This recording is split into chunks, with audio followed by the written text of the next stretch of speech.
a little story that kind of melds together two of my interests. One is vampires, and the other is infectious disease. And there's a linkage there. But I want to tell a story about this New England vampire scare that happened several centuries ago in Rhode Island. It had to do with the fact that when people have tuberculosis, it used to be called consumption because they become very frail, they lose weight, they become pale, emaciated, and eventually they succumb to tuberculosis.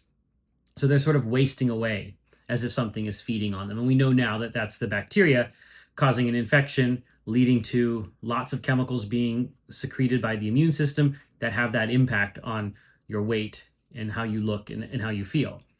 But there was a time when, if that happened, people thought, well, is there some kind of evil being feeding on that person and using that person to stay alive?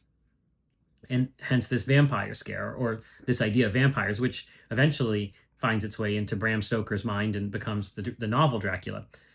But what happened was people would be buried in a coffin in the ground in a cemetery, and people thought maybe these people are coming out of the ground and going and feeding on people and making them sick with consumption, but using it to keep themselves alive or survive or whatever the equivalent would be for a vampire. And one way they would do this would be to open up the coffin and look and see at the dead person if there was blood in their heart. If there was blood in their heart, they thought this person must be feeding on somebody that's alive.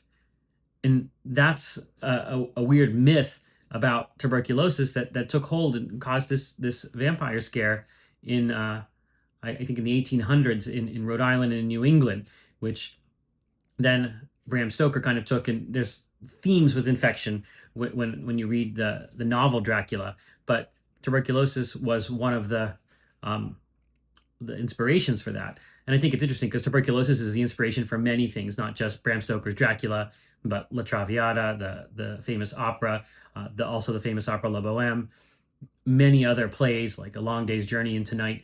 So tuberculosis was such an infectious disease, had such an impact as an infectious disease that it basically cascaded into all of society, which other diseases have done. HIV has done the same thing with lots of cultural references to it and how it affected people.